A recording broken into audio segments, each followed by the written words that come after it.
In the small village of Franklin, in rural Georgia, Margaret set the table as she had for over 20 years. It was Sunday, the sacred day when her children came to visit for their traditional afternoon tea. The aroma of freshly baked banana bread filled the house, mingled with the sweet scent of fresh-cut flowers from the garden. Margaret arranged the linen napkins with almost ceremonial care. This routine had been her refuge since Henry, her husband, began to fall ill.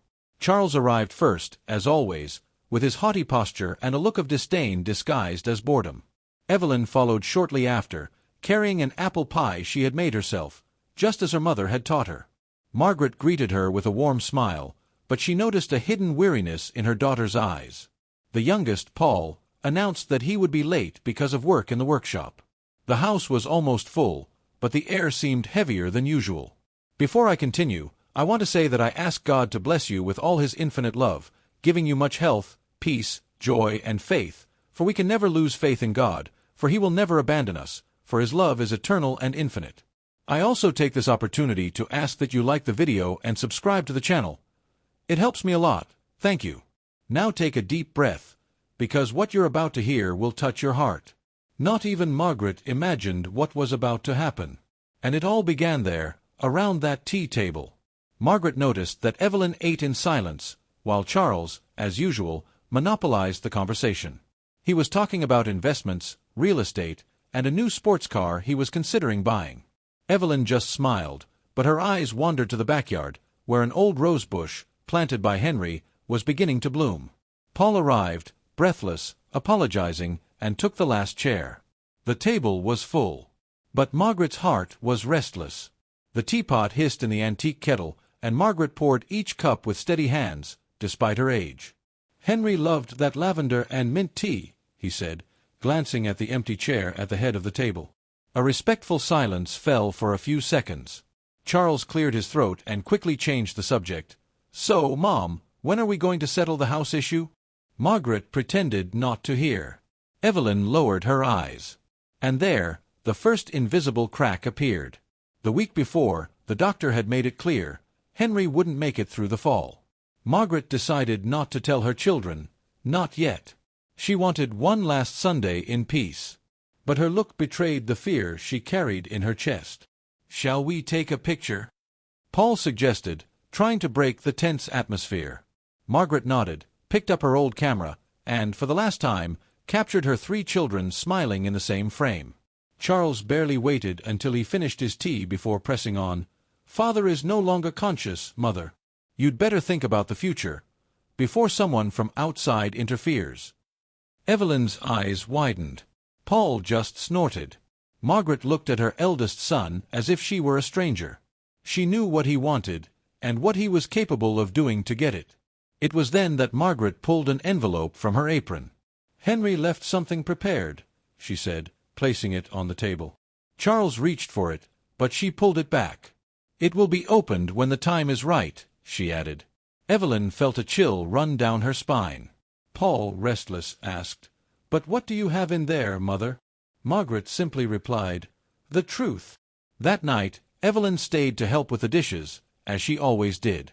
Margaret held her daughter's hand and, with teary eyes, said, "Thank you for everything, my dear." Evelyn smiled but didn't ask any questions. She knew her mother was carrying a secret, and she felt that, however painful it was, it would ultimately set them all free. But she wasn't ready to hear it yet. Margaret trudged up the stairs, pausing halfway to look at the family photo on the wall. Henry, young and smiling, with his 3 small children on his lap, and she beside him, holding a cake. "So many years have passed," she murmured to herself. The living room clock chimed 7 times. Inside, hidden among the gears, something waited to be discovered. Evelyn left silently, but as she passed through the living room, she heard a click coming from the wall clock. She stopped, looked, but saw nothing. The sound repeated. Something seemed to have come loose. She considered telling her mother, but decided to postpone it. Maybe it was all in her head. But what she didn't know was that the clock held the fate of the entire family. Charles, outside, was talking on the phone to a real estate agent. "Yes, it's a large property, well kept. As soon as my father... Well, you understand. It'll all be mine, trust me. He didn't even notice Evelyn there, listening from the porch. A cold wind blew, sending leaves falling at his feet. The truth was beginning to stir. Discreetly, like a whisper of fate itself. In her bedroom, Margaret pulled a small box from the back of the closet. Inside were an old wedding ring, a yellowed letter, and a photo of a young woman no one in the family knew. She took a deep breath, kissed the letter, and put it back. "Not yet," she said quietly. That night, she slept hugging Henry's pillow, as she had done since his condition worsened. The next day, Evelyn returned to care for her father. She was the one who changed the sheets, made soup, and read Bible verses aloud. Charles rarely called. Paul helped as best he could, but he lived far away. "The Lord is my shepherd, I shall not want," she read, her voice sweet and firm. And Henry, even unconscious, smiled slightly, as if he knew she was there. Margaret watched it all in silence. Every gesture Evelyn made, every unspoken sacrifice, every silent tear swallowed. And within her, a certainty grew. God had placed Evelyn in that role for a reason. Her kindness was a mirror of divine love, silent, yet present. And that Sunday, Margaret said a silent prayer, asking for wisdom, because the moment of truth was approaching. But deep down, she knew, that family would never be the same again. And it all started at that last Sunday tea. Autumn arrived early that year in Franklin. The red and gold leaves seemed to memorize the route to the hospital where Henry had been admitted. Evelyn began visiting her father twice a day, while Margaret spent hours sitting by his bedside, holding his hand. The doctors said little, but their looks spoke volumes. His time was running out, and no one wanted to accept it. Charles showed up at the hospital only once, and stayed no more than 15 minutes. He said he had important meetings, and that he couldn't bear to see his father like that. Margaret just nodded, but inside something was breaking. Paul, even though he lived almost 2 hours away, came on weekends. He was quiet, but present. As for Evelyn, she was the silent angel in room 304. On Friday morning, Henry opened his eyes for a brief moment. He saw Margaret beside him, then Evelyn. His lips moved, but no sound came. Margaret leaned closer, straining to hear. He repeated, struggling, "The clock. Tell them, the clock." And then, without warning, his eyes closed. Forever. Margaret's hand fell, cold, on his chest. Time stood still. Evelyn screamed. The doctors rushed in. The room filled with sounds and footsteps, but nothing could be done. Henry was gone. Margaret stood motionless until Evelyn hugged her. They didn't say a word.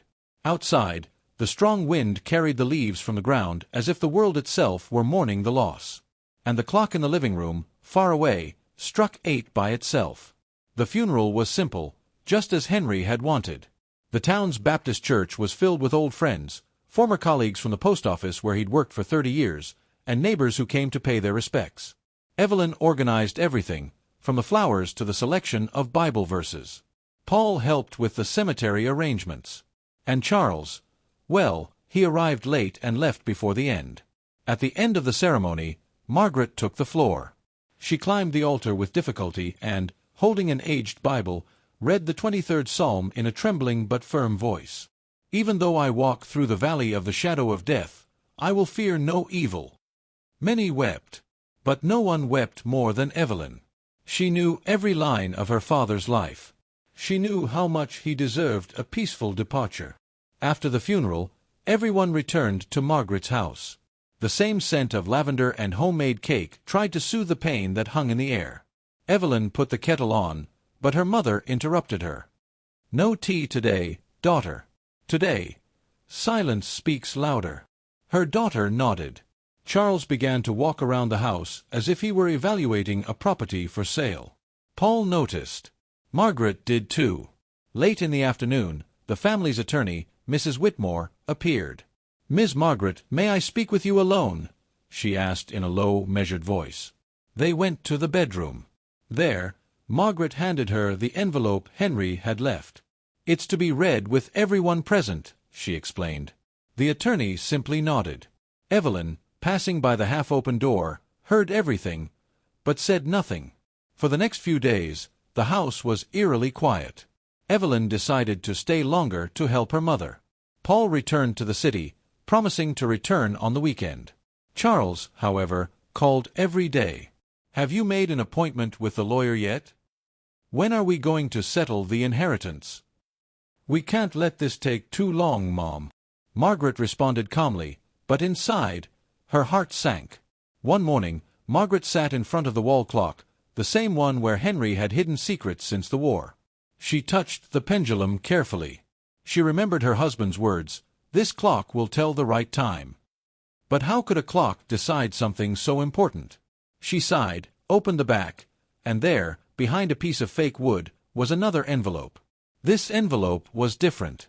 It was marked with a red ribbon and the seal of the American Army. Margaret knew instantly that this wasn't just a will. It was a confession. A secret kept for over 40 years. She sat in the chair, her heart racing, her hands trembling. She wasn't ready to open it. Not yet. But soon she would need to. Meanwhile, Charles had already begun to tell friends that he would inherit a big house soon.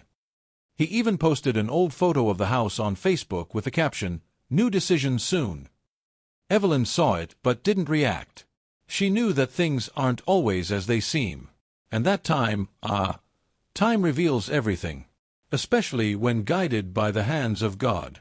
The next night, Margaret had a dream. Henry, sitting on the porch, smiled and said, "What's fair will be done. But it's not always what everyone expects." She woke in a cold sweat. The moon lit the room, and the clock's ticking sounded louder than ever. Evelyn appeared at the door, startled. "Is everything okay, Mother?" Margaret simply said, "The time is coming, daughter.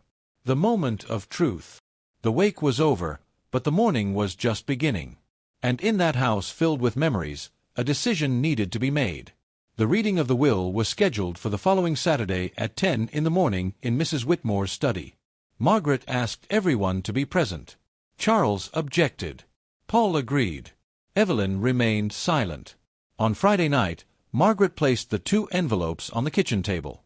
She stared at them as if staring at two intersecting destinies. Evelyn walked in, saw the scene, and asked, "Do you want me to be with you tomorrow?" Margaret took her hand, squeezed it tightly, and replied, "You always have been my love. Always." Outside, it began to rain, and the clock struck 9 times. Evelyn went to sleep with a heavy heart. She had a strange feeling, as if everything would change the next day. She looked out the window and saw Charles, sitting in the car, on the phone. He looked nervous.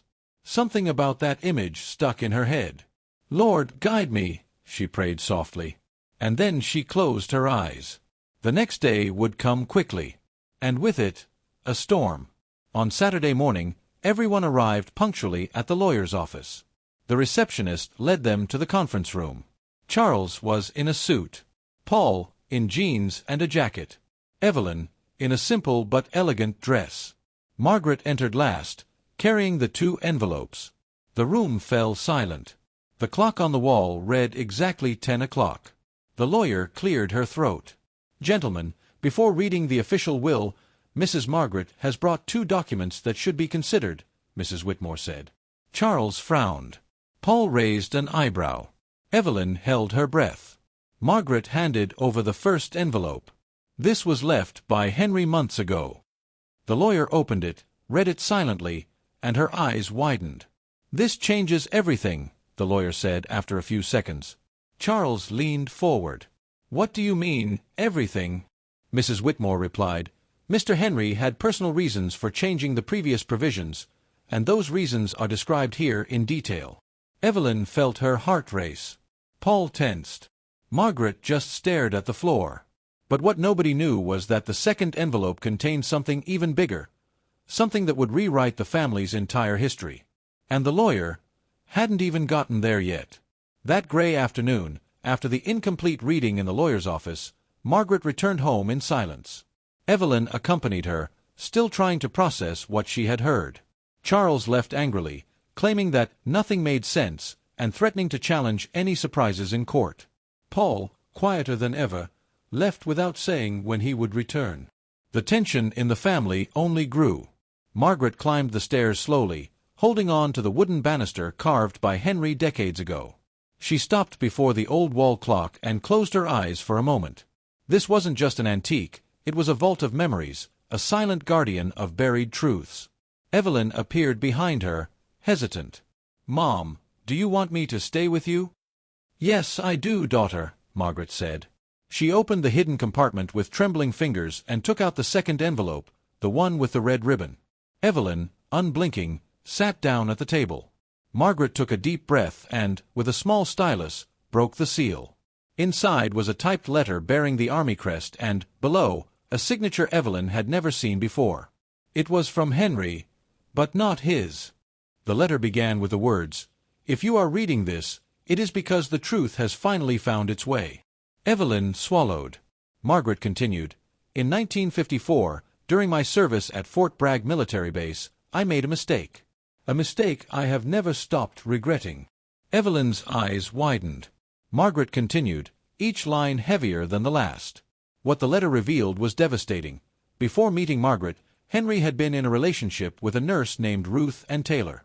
From this union, a daughter was born, whom he never had the courage to acknowledge. "I knew of her existence years after her birth, but I kept quiet. My cowardice cost this child a family. Now, I leave her what is rightfully hers." Evelyn felt her world spin. A sister, a legitimate heir, hidden for all these years? Margaret, though she already knew part of the story, hadn't expected the impact of the words. The letter continued, "The watch holds not only this secret, but also the documents necessary to legalize the sharing. And her name is on the back of this page." Margaret turned the paper slowly. Catherine Ruth Williams, born 1955, in Charlotte, North Carolina. Evelyn whispered the name as if it were part of a lost poem. "She exists, Mother. She may still be alive." Margaret nodded. "Yes, and according to Henry's instructions, she is the primary heir." The silence that followed was so thick that the ticking of the clock sounded like thunder. Meanwhile, Charles, furious, called a lawyer in town. "They're hiding something, I'm sure of it. That envelope," Evelyn's silence. "My mother is senile, this is worthless." He still didn't know what was coming. Paul, for his part, was beginning to suspect there was much more to it than a simple division of assets. And he was right. Margaret pulled another small sheaf of papers from the back of the clock. They contained birth certificates, old photographs, and a partially faded address. Everything pointed to Catherine. Evelyn picked up one of the photos and examined it closely. It was of a young woman, smiling beside a tree. "She looks just like you, Mother," she said, her voice breaking. Margaret narrowed her eyes in emotion. In the letter, Henry requested that if he died before finding Catherine, Margaret or one of his children would take the initiative. He left clear instructions that a new will be read, a real one, to replace the old one. "The first reading was only symbolic," Margaret explained. "The true inheritance has not yet begun to be discussed." Evelyn, shocked, asked, "Are you going to tell Charles?" Margaret sighed. "He needs to know, but not yet. He needs to understand first that the world doesn't revolve around him." Evelyn nodded. "And Paul?" Margaret smiled sadly. "Paul already knows in his heart. He feels it." The afternoon dragged on as mother and daughter read every line, every piece of evidence. And the most unbelievable was yet to come. At the bottom of the bundle was a small, handwritten card. "If Catherine isn't found, I leave everything to Evelyn." Evelyn froze. This changes everything." Margaret looked at her tenderly. "He saw you. He saw how much you cared for him." Tears fell from Evelyn's eyes, but she quickly wiped them away. "I don't want anything, Mother. I just want to do what's right." And so, Evelyn sealed her fate. That evening, Evelyn called Paul. "We need to talk. I'm serious." Paul listened in silence. On the other end, he simply said, "I'll be there tomorrow morning." Meanwhile, Charles received an unexpected call from a woman with a firm voice. "Hello, I'm Catherine Ruth Williams. I received a letter from Mr. Henry. I believe we have something to discuss." Charles's blood ran cold. Catherine, now 69, lived in Asheville, North Carolina. She had been a nurse for decades and had only recently learned of the connection to Henry. She had written a letter to his old address months ago, and apparently someone, perhaps Henry before he passed away, had responded. "They didn't expect me to show up, but here I am," she said over the phone. And she wasn't alone. Upon learning of Catherine's existence, Charles went berserk. He screamed, broke a glass, and demanded another meeting with the lawyer. "This is fraud. This is a setup." Mrs. Whitmore, calm as ever, replied, "All the documents are in order. And yes, Mr. Charles, Catherine is Henry's legitimate daughter, legally recognized." His face turned chalky pale. Margaret, for her part, prepared her heart. The next morning she set the old teaware on the table, as she did every Sunday. Evelyn tended the garden, weeding her father's rosebush. Paul arrived before noon. Catherine was on her way. The reunion wouldn't just be a reading of a will. It would be a rewriting of stories. A new chance for everyone. And when Catherine finally stepped onto the porch of that house, carrying a shy smile and an envelope in her hands, Margaret knew. I knew the time had come, and that God, with his serene justice, had put each piece in its place. But what no one knew was that Catherine also had a secret, and it would change everything, again. Charles arrived at the lawyer's office 30 minutes before the scheduled time. He wore a dark suit, shiny leather shoes, and a wry smile that didn't hide his impatience. He couldn't believe that Catherine would actually show up. "If this story is true, let her bring proof," he muttered. But deep down, he felt the ground begin to shake beneath his feet. In the waiting room, his eyes roamed over every detail, the paintings on the walls, the digital clock, the antique furniture. Everything about him betrayed haste, anxiety, and wounded pride. When Evelyn and Paul arrived, he barely greeted them. "Ready for this nonsense?" he snapped. Evelyn didn't respond. Paul just gave her a cold look and sat in the corner. The air there was thicker than ever. Catherine entered shortly after, accompanied by an elderly woman with gray hair, her mother, Ruth Ann.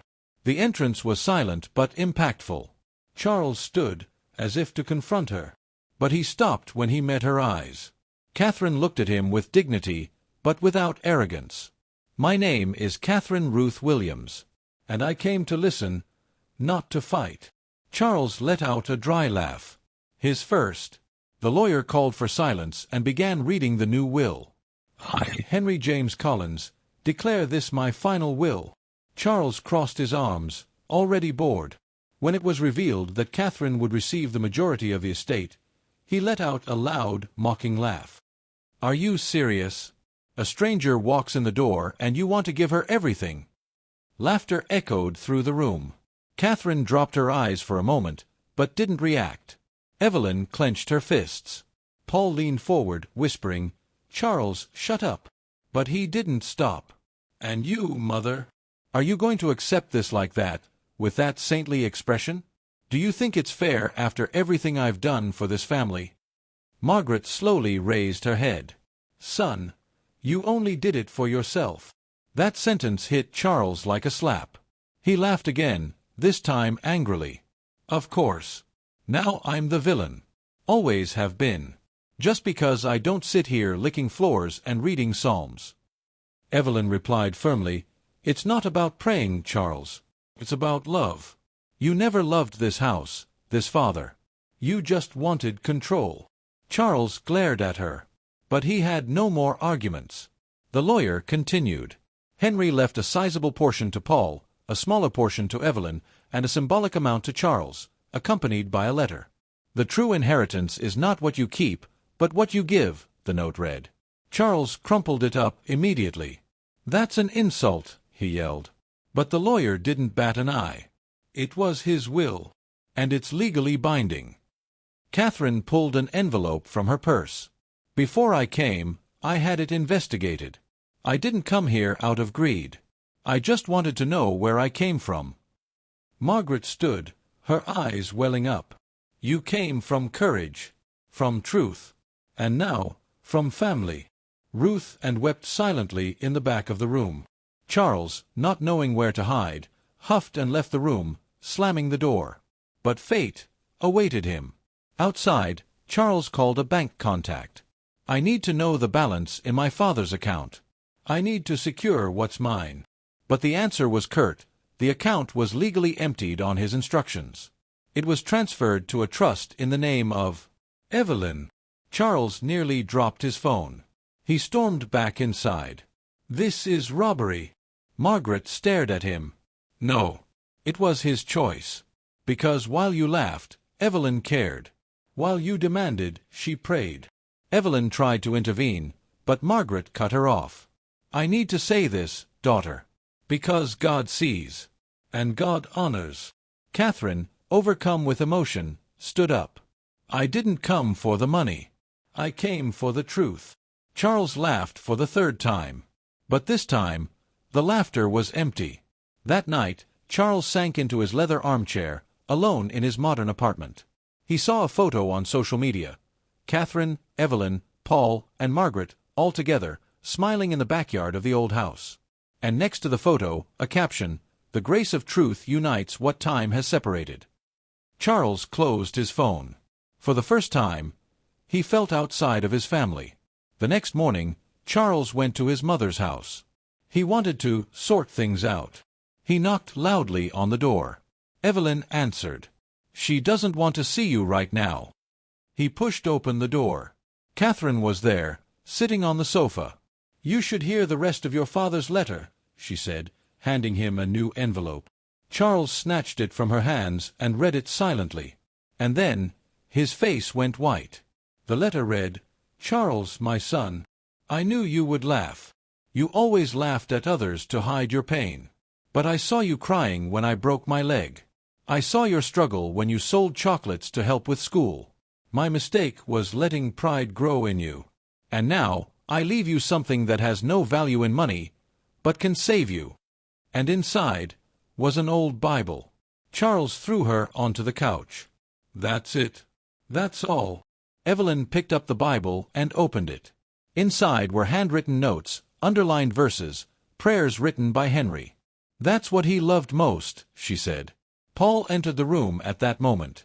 And that's why he left it for you." Charles didn't answer. But inside, something began to break. In the following days, Charles didn't appear. Catherine was officially recognized as heir. Evelyn kept the house. Paul decided to move back in. Ruth and visited Margaret every week. And the old clock became just a clock again. But Charles was about to make a decision that would change everything again. Alone in his car, Charles listened to the old recordings his father had left on a tape recorder. "If I could tell you one thing, son, it would be, come back. Come back to love. Come back to faith. Come back home." Charles pressed play again. And again. Until he started crying. For the first time, without laughing. The lawyer's office was completely silent. Catherine had already been legally recognized as heir. Evelyn had inherited the house, and Paul had inherited a fair amount. Charles, absent since their last confrontation, had not been heard from again. But what no one knew was that Mrs. Whitmore still had something, a sealed envelope with specific instructions from Henry. And she hesitated to reveal it. Since the day of the reading, the lawyer had sat every morning with that envelope in her hands, staring at the shaky writing, "To be opened only if Catherine is accepted." She knew the contents, but not the destination. The instruction was clear. The moment had to be right. And that moment hadn't yet arrived. But time was running out. Margaret noticed Mrs. Whitmore's reserved demeanor.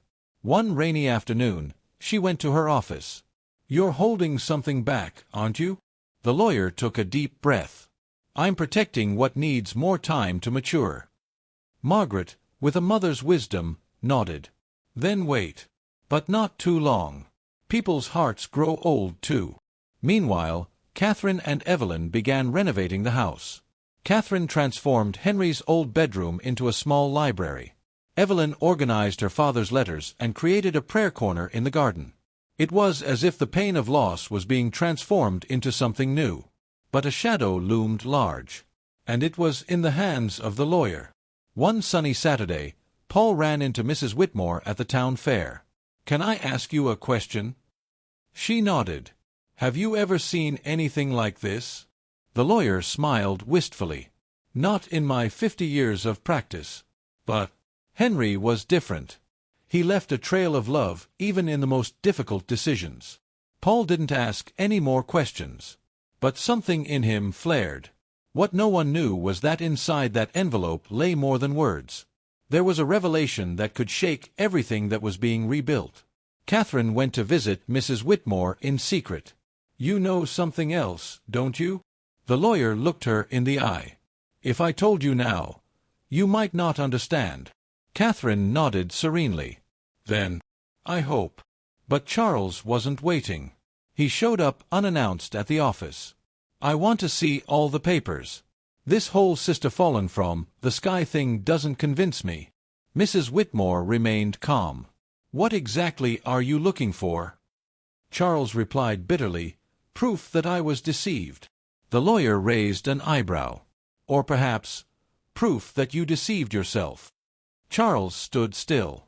He left without another word. The lawyer locked the door and sat down. He opened the drawer and took out the envelope. Finally, he decided, "It's time." He called Evelyn. "Gather everyone here tomorrow. There's a final reading to be done." Evelyn felt a chill run down her spine. Margaret, upon hearing this, simply said, "Henry has always been a man of his word. And of surprises, too." On Sunday, everyone gathered again in the lawyer's office. Margaret, Catherine, Evelyn, Paul, and, to everyone's surprise, Charles. He arrived silently, his expression softening. His presence caused tension, but also a spark of hope. Mrs. Whitmore cleared her throat, holding up the envelope. "This is Henry's final wish. And it changes everything you know so far." She opened the envelope carefully. This letter was written 3 months ago, shortly after Henry discovered Catherine had been located. Everyone held their breath. In it, he revealed something he considered a miracle, an unexpected truth. Evelyn squeezed Margaret's hand. Charles shifted in his chair. And then, the lawyer read the first line. "My dear family, if you are hearing this, it means that truth has conquered fear." The letter continued with moving words about forgiveness, redemption, and new beginnings. And then came the shock. "Catherine is not just my daughter. She is the daughter of the woman I loved most before I met Margaret, and who was almost my wife." Silence fell like a thunderbolt.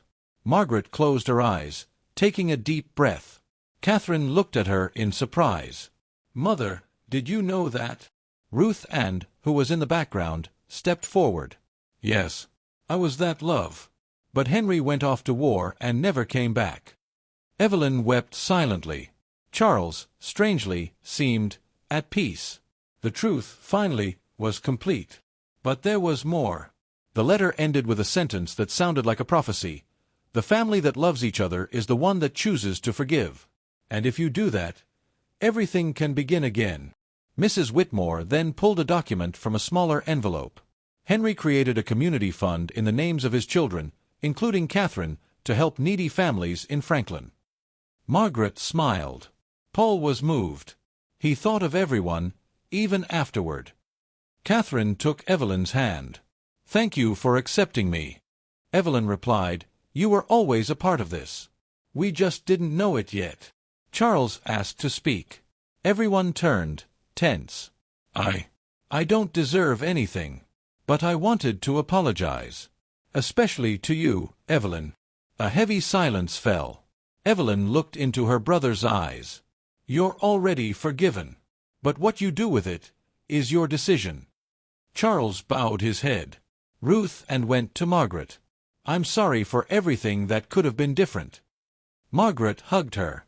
"Nothing is by chance, Ruth. If God willed it this way, it's because there was something greater to be experienced." And there, 2 women bridged decades apart. Mrs. Whitmore, overcome with emotion, placed the papers on the table and said, "My part ends here. But your story is just beginning." Margaret looked at everyone and said, "Let's have one last Sunday tea, but this time with everyone." And for the first time, the clock in the room seemed to tick not away from lost time, but away from redeemed time. But what no one knew was that Evelyn still had a secret. Something Henry had confided only to her. And that secret would soon be revealed. The house was silent that night. After the meeting in the lawyer's office, everyone went to their own corners with their hearts racing. Evelyn, however, couldn't sleep. Something inside her was beating strongly. So she went to the bedroom that had been hers for so many years, opened the nightstand drawer, and took out an old notebook with a worn cover. The diary. Her greatest secret. It was an ordinary diary on the outside, with a faded blue ribbon. But inside, it contained confessions Evelyn had never dared to say aloud. Words she had written over the past 10 years, during lonely nights beside her father's bed, in the early mornings she cried in the garden, on Sundays when everyone laughed and she only smiled on the outside. She sat at her desk, turned on the lamp, and began rereading the first few pages. Today, Dad forgot my name for a few minutes. I felt like it was slipping through my fingers. On another page, Charles didn't come again. Paul called to say he might stop by next week. I'm the only one here. Just me and God. Each word was a muffled cry of love and loneliness. And then came the part she reread most often, the letter she never had the courage to deliver. Dad, if you ever read this, I want you to know that I'm not here out of obligation. I'm here because I love you. Because I remember you pushing me on the swings when I was 5, teaching me to ride a bike, telling me that one day I would be a great woman. I just wanted to give back. Evelyn cried. Alone. Like so many other times. But this time, something was different. Catherine, her newfound sister, was there in the next room, sleeping under the same roof for the first time. And Evelyn knew, before the end, she needed to show who she truly was. Not just the nurturing daughter, but the woman who gave up herself for love, and never regretted it. The next morning, while everyone was having coffee on the porch, Evelyn placed the diary on the table. I want to read something to you. Catherine, Margaret, Paul, and even Charles fell silent. Evelyn opened it to the marked page. This is what I've never said, but have always felt. I hope you understand. And she began to read. Every line, every emotion. Her hands trembled, but her voice, steady as ever. By the end of the reading, Catherine was crying openly. Margaret had her eyes closed, in silent prayer. Paul was cleaning his glasses, visibly shaken. Charles, for his part, didn't move. He stood there, motionless. And then, surprisingly, he stood up, walked over to his sister, and hugged her. I had no idea, Evelyn. I'm sorry. I truly am. And for the first time, she believed him. That night, Catherine entered Evelyn's room and sat at the foot of her bed. I've never had a sister. But if I could choose, I would choose you. Evelyn smiled shyly. I think God chose for us. Catherine took her hand. I read a few pages of your diary, with your permission. You are the strongest woman I've ever known. Evelyn replied simply, I just had faith. The following Sunday, Margaret gathered everyone for family worship. Evelyn read from Proverbs 31, She rises while it is still night to feed her household, strength and dignity are her clothing. When she finished, Catherine stood and added, This is Evelyn. Paul then raised a toast with apple juice, to the sister who held up the sky when everything was falling. Evelyn smiled, but something inside her still weighed heavily. On the last page of the diary, there was a revelation no one there knew. A secret Henry had confided in her while he was alive, and one Evelyn had kept out of love and respect. But now, perhaps it was time to tell. She prayed that night, Lord, give me courage. If it is your will, may the truth come lightly. On Monday, Evelyn sought out her lawyer. She handed over a copy of the diary. I want this recorded, in case I'm not here one day. Mrs. Whitmore read it silently. Then she asked, Are you sure you want to share all this? Evelyn replied with tears in her eyes, The truth needs to be light, not burden. The lawyer nodded. Then let's move on. But the secret Evelyn was keeping wasn't just about her. It involved Henry. It involved Catherine. It involved something that would change even Ruth Ann's view of the past. And Margaret's heart, so strong until then, was about to be tested. Because what Evelyn had discovered years ago went deeper than any division of assets. During the last months of Henry's life, he had told his daughter about a letter that was never sent. A letter written to Ruth and many years before, begging her to bring Catherine to meet him. But the letter was intercepted. It never reached its destination. And Henry spent his life believing he had been rejected. But the interceptor was someone from his own family. At the back of the diary, Evelyn had pasted this letter, yellowed with age. And next to it, a confession signed by someone everyone knew. A revelation that would shock even Catherine. The truth was there. And Evelyn knew there was no hiding it anymore. It was time to confront the past, and perhaps heal it once and for all. She called Margaret for a private conversation. They sat in the garden, in the shade of Henry's rosebush. "Mother, what I'm going to show you won't be easy. But it's necessary." Margaret squeezed her daughter's hand. "You can tell me, daughter. If it came from you, it's because there's love involved." And Evelyn then handed over the letter and the confession. Margaret's face changed immediately. She read it, took a deep breath. "Read it again." And then she murmured, "My God, it was him." Evelyn nodded silently. Margaret stood, walked to the porch, and looked up at the sky. Henry died believing a lie, and loving an absence. Evelyn, her voice low, said, "But now, the truth can set everyone free." Margaret nodded. "Then tell it. To everyone." The following Sunday, Evelyn decided to tell everything. She gathered everyone in the backyard. With her diary in hand, she began to recount every step, the missing letter, the confession of whoever hid it, Henry's words of repentance. And when she revealed the name of the person who hid the letter, the family was shocked. Because he wasn't a stranger. He was an insider. And that would change everything. The lawyer's office was tensely silent that morning. Evelyn had asked to gather everyone there once more, including Ruth Ann. The family was restless. Catherine clasped her hands in her lap. Paul stared out the window. Charles bounced his leg incessantly. Margaret, steadfast, watched her daughter with a look of faith. Something big was about to be revealed. Mrs. Whitmore entered with a serious but calm expression. She closed the door and walked to the head of the table. "Before we begin, Evelyn has something to say. And I want to ask everyone to listen to the end, without interruption." Charles grunted but said nothing. Evelyn stood, clutching the diary to her chest. She walked to the center of the room. Her firm voice cut through the air. "What I'm about to tell you now changes everything we think we know." Evelyn pulled Henry's letter and the confession note from her diary. Catherine watched her with wide eyes. "This letter was written by our father over 30 years ago. He addressed it to Ruth and asking to meet his daughter. But it never arrived, because someone intercepted it." Margaret closed her eyes. Charles crossed his arms. Evelyn continued, "This is the confession, written in one's own hand, from someone who prevented Catherine from meeting Henry before her time." Everyone held their breath. Evelyn turned the paper over and said in a choked voice, "The one who hid the letter was Paul." A heavy silence fell over the room. Ruth Ann's eyes widened.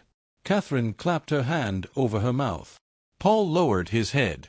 He didn't deny it. He didn't question it. Evelyn turned to him. "You were 17. You still lived with your parents. You said you found the letter, recognized the sender's name, and kept it. Out of fear. Out of jealousy." Paul then stood up. "Yes, I did. I thought she was going to destroy our family. That Dad was going to leave us because of a daughter we didn't even know." Catherine, in shock, whispered, "You took away my chance to know my father." Paul leaned closer, tears in his eyes. "And I've carried that guilt ever since. Every time Dad cried while listening to an old record. Every time he looked out the window and said nothing. I knew. But I didn't have the courage to confess." Ruth Ann stood up and, her voice breaking, said, "You were just a boy, but you destroyed decades of my life." Margaret stood. "Enough." Her voice rang like a bell. "We've all made mistakes here. We've hidden. We've judged. We've feared. But now, we have a chance to rebuild." She turned to Ruth and, "If Henry had received that letter, who knows what would have happened? But God has his time. And perhaps this was it." Now, everyone bowed their heads. In respect. In mourning. In reflection. Mrs. Whitmore, overcome with emotion, returned to the table. Given this new information, and with the consent of all the heirs, the community trust created by Henry may be renamed. Evelyn added Catherine's name, as a sign of reconciliation. Charles, for the first time, raised his hand. What if it were called Reunited Family? Because that's what happened here. Everyone looked at each other. Ruth Ann nodded, tears welling in her eyes. Catherine squeezed Evelyn's hand. Paul was crying softly in the corner. And Margaret, her heart lightening, whispered, "Finally!" The lawyer picked up her pen. "Then it's decided. A new name. A new story." And the clock on the wall struck exactly 11 o'clock. As they left, Catherine hugged Paul. "You took something from me, but now you've given me something else, the truth. And the chance to forgive." Paul wept uncontrollably. Evelyn watched everything with calm eyes. She knew Henry was watching. She felt it in the breeze that passed through the street, in the leaves that danced in the wind, in the unspoken words that filled the silence. Ruth Ann approached Margaret. "You're stronger than I imagined." Margaret replied with a serene smile, "It was God. And some hot tea, too." They both laughed and hugged. The town of Franklin would never forget that day, and the echoes of truth would long resonate. But peace had finally begun to settle in. That night, Evelyn returned to the garden and lit the small lantern in the prayer corner. Her father's Bible was still there. She opened it to Ecclesiastes chapter 3, "For everything there is a season, a time to be born and a time to die, a time to weep and a time to laugh, a time to tear and a time to sow, a time to be silent and a time to speak." And that night, all this happened. But while everyone celebrated the reconciliation, Catherine's heart still throbbed with a doubt. One last question that wouldn't leave her mind. A piece of the puzzle was still missing, and it had to do with her surname, Williams. Because, despite everything, there was one detail Henry never knew. A name hidden in the birth records. And that name would lead to the final twist in the story. Catherine couldn't sleep that night. Even after the forgiveness, the hugs, and the newfound peace, something still bothered her. Sitting in Evelyn's old room, she leafed through her own birth certificate. The paper was yellowed, but one line caught her eye. Child's full name, Catherine Ruth Williams Collins. Collins. The surname she never used. At the bottom of the document, a note in cursive ink read, "Correct last name, by hospital order." That had never been explained to her. Ruth Ann had always said Catherine's father had disappeared, and that there was no formal record. But there was the name. And that last name, it was Henry's. As if he had known all along but had been silenced. The next morning, Catherine went to Ruth and, "Mom, you never told me my real last name was Collins." Ruth Ann, in her pajamas and with a cup of tea in her hands, froze. "Where did you see this?" Catherine showed her the document. Ruth Ann took a deep breath. She sat down slowly on the sofa. Then she confessed, "The hospital made a mistake. They put his name in. But, later, they corrected it on the official paperwork. I asked. I was afraid." Catherine looked her in the eyes. "Afraid of what?" Ruth Ann answered with a choked voice. "Of him rejecting me. Of him having another family. Of blaming me. And then, I was afraid to tell you that maybe you were rejected before you were even born." Catherine held her mother's hand. "But he didn't reject me, Mother. He reached out to me. He wrote to you. And now, everything has changed." Ruth Ann nodded. She wept silently. But the document said more. There was the name of a witness at the time of the birth. Margaret L. Bennett. Catherine read and reread. Margaret. Henry's wife. It seemed impossible. But the name, the registration number, the hospital, everything matched. Catherine was shocked. And she went straight to Evelyn's house. Margaret was in the garden, watering the hydrangeas. Seeing Catherine, she smiled. But the smile was short-lived. "Margaret, were you by any chance at the hospital when I was born?" Margaret dropped the watering can. Water splashed onto the floor. Her eyes widened. Where did you get this from, my child? Catherine held out the document. Margaret took the paper with trembling hands. She read it. She took a deep breath, and sat down on the wooden bench beside the rosebush. Yes, I was there. But you shouldn't know that now. Catherine sat beside her. I need to know, Margaret. Please. Margaret lowered her head. I was a nurse's aide at the time. I had just finished my training and started working at that hospital. I didn't know who your mother was, until I heard your father's name. Catherine, breathless, asked, And did you say anything to Henry? Margaret shook her head. No, I never did, because at that time, I was pregnant too. Catherine's eyes widened. Henry's. Margaret nodded slowly. Evelyn was born 3 months after you. Catherine's world spun.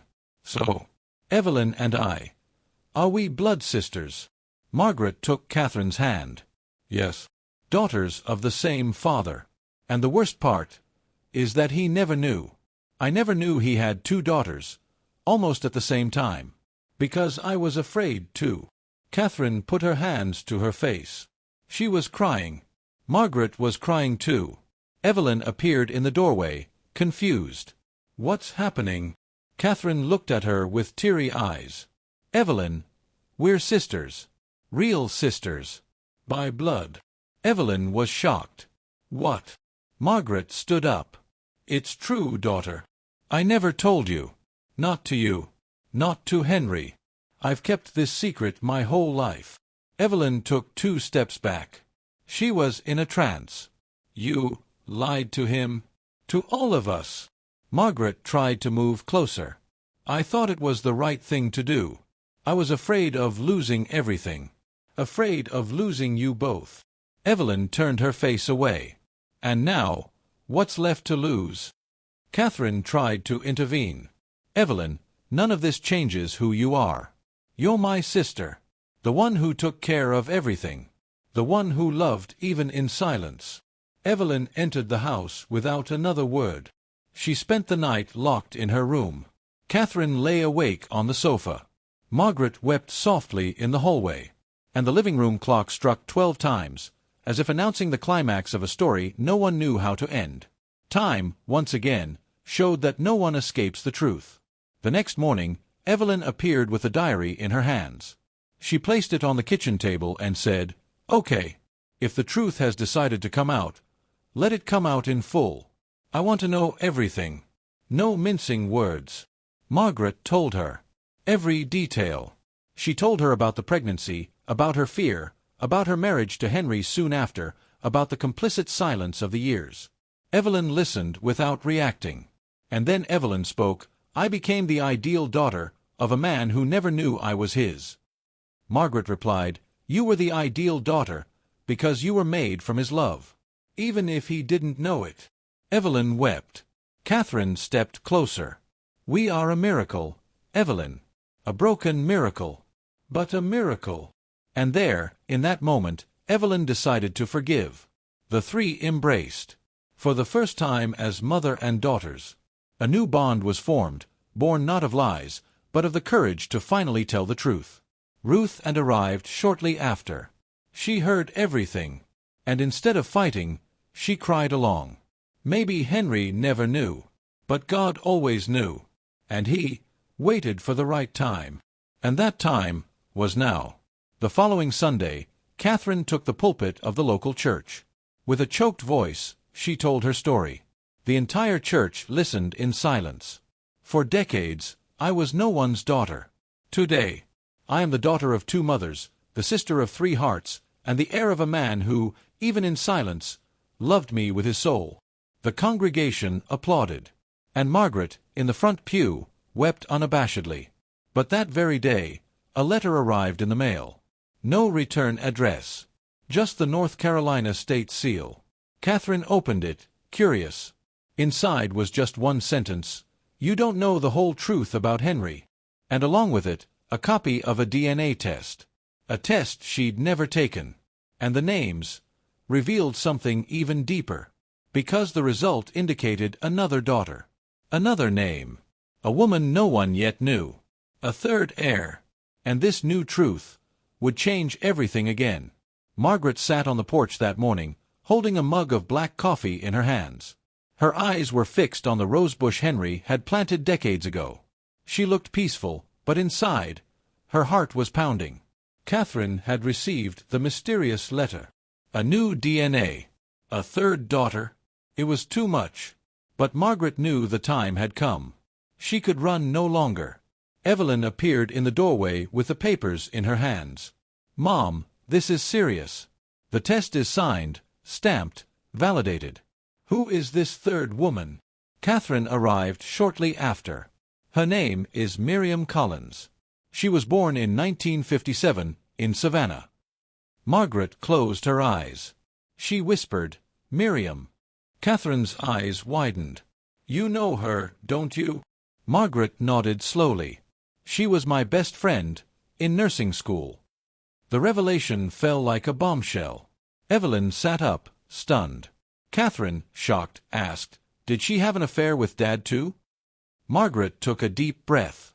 "No. She was raped, at a church party. She never told anyone. Just me. She said she got pregnant, and that the hospital at the time registered the wrong father's name." Evelyn covered her mouth with her hand. Catherine murmured, "You knew all this time?" Margaret shook her head. "I knew she had a daughter. But I never knew her last name. She disappeared from Savannah. I never saw her again. But now it all connects. If the hospital registered Henry as the father, it's because someone did it on purpose. Or by mistake. Or out of revenge." Catherine opened the envelope again. Inside was an old photograph. 3 smiling young women in uniform. Margaret, Miriam, and Ruth and... Were you together? Margaret took the photo with trembling hands. "We were inseparable. Until everything fell apart.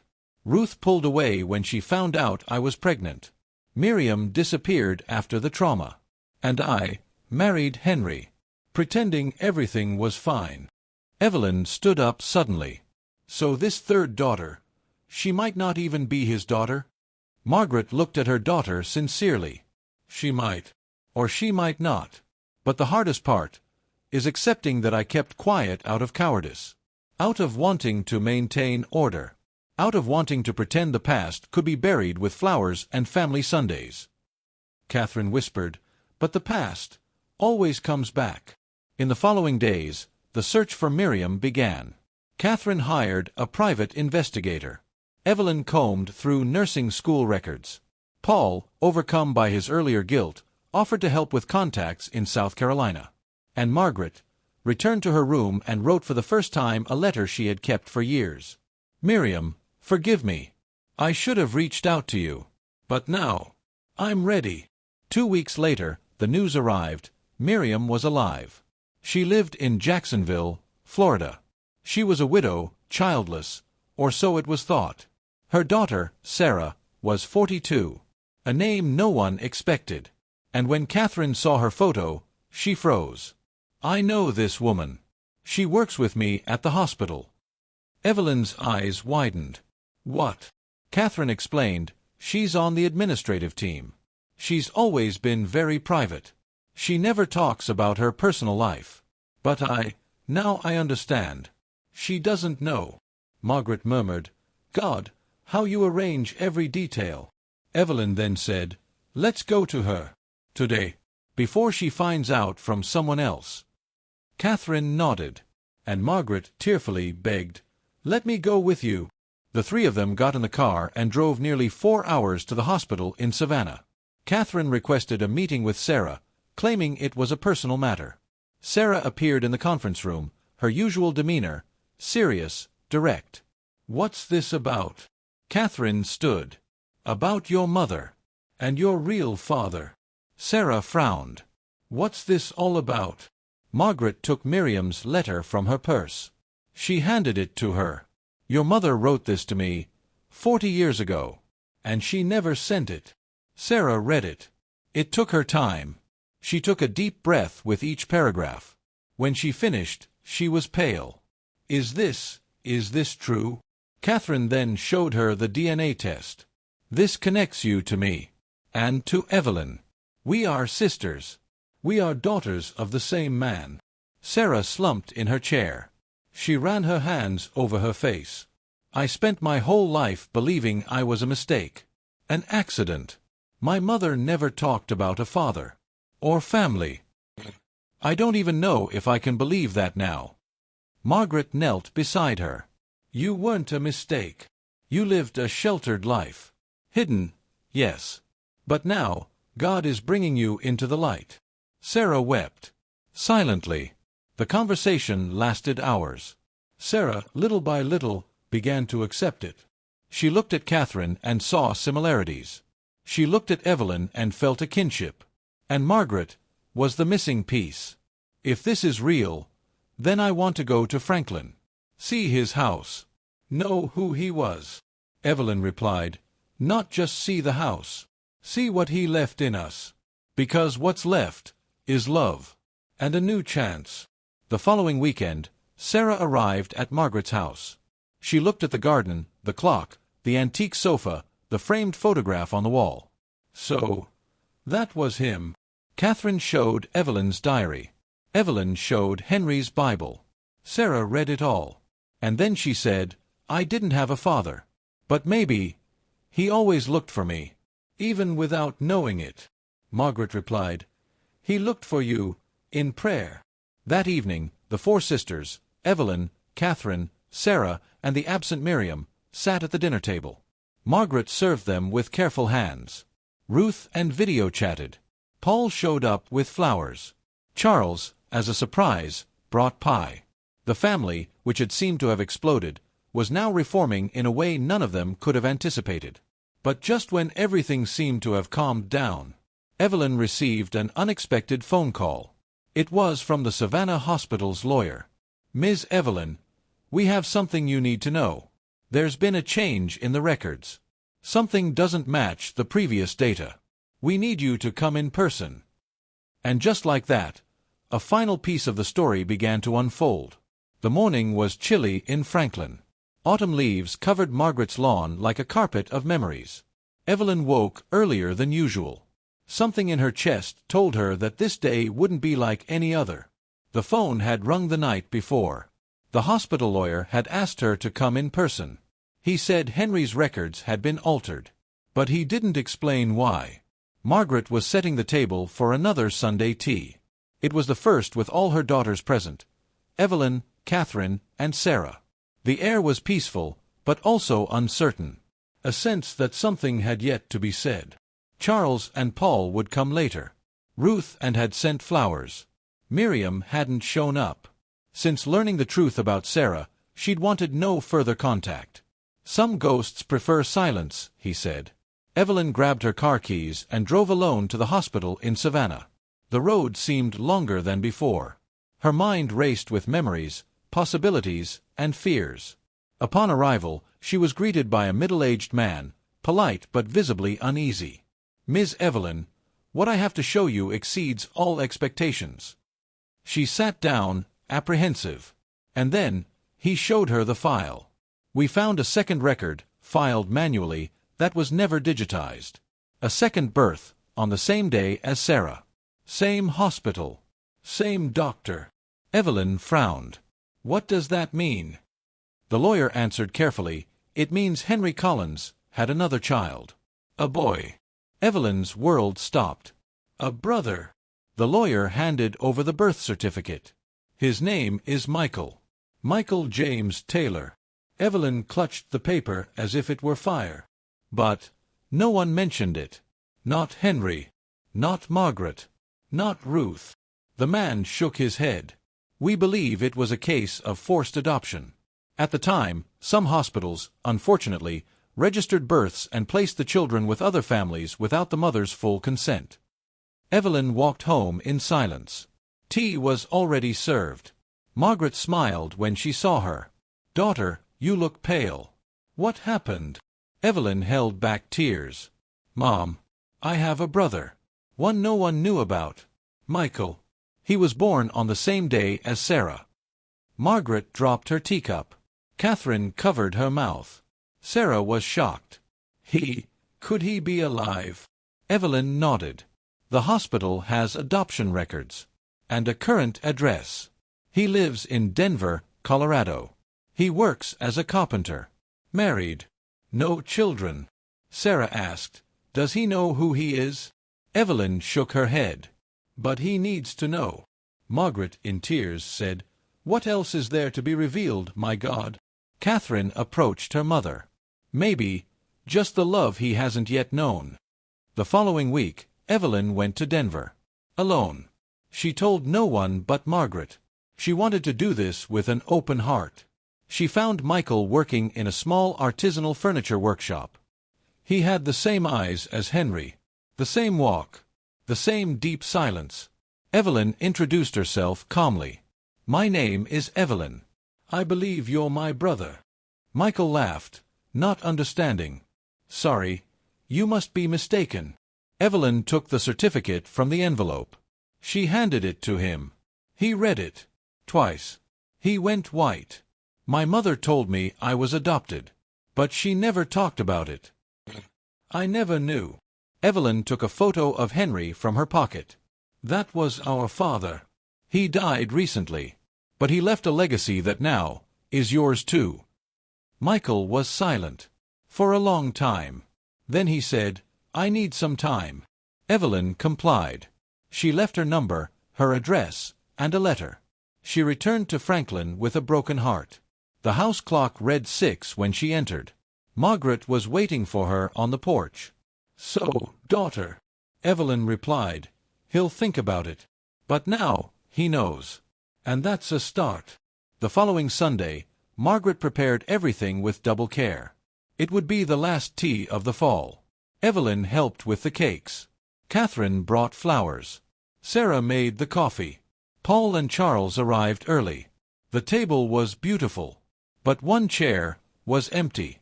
Henry's, as always, but also Michael's. Evelyn tried not to think about it, until the gate bell rang.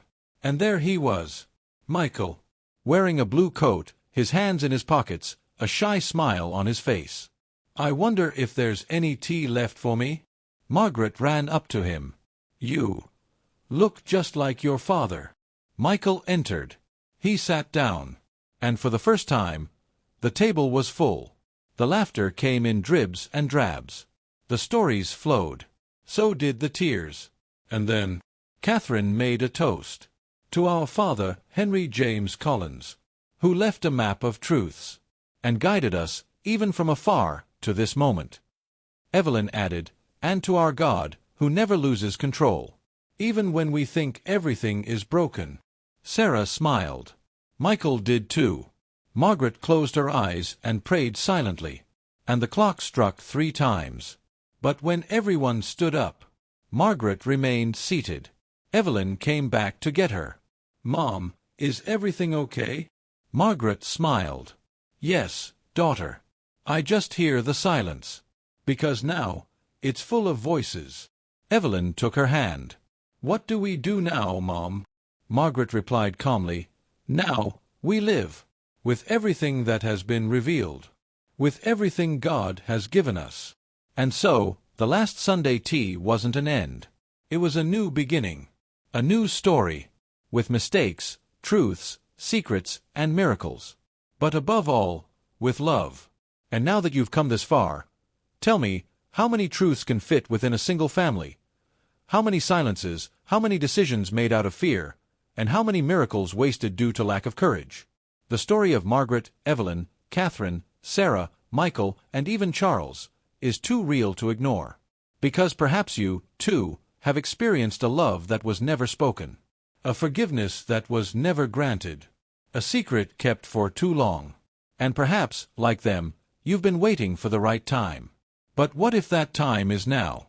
What would you do if you discovered that the thing you judged most was just the part of the story you didn't know yet? What if that person you distanced yourself from was, in fact, the most important link in your story?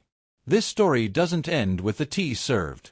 It begins when we decide to no longer live hidden behind what could have been, when we choose to open our hearts, even if it hurts. When we understand that time heals, yes, but the truth sets us free. And I ask you, with all affection, Have you ever forgiven someone who hurt you in silence?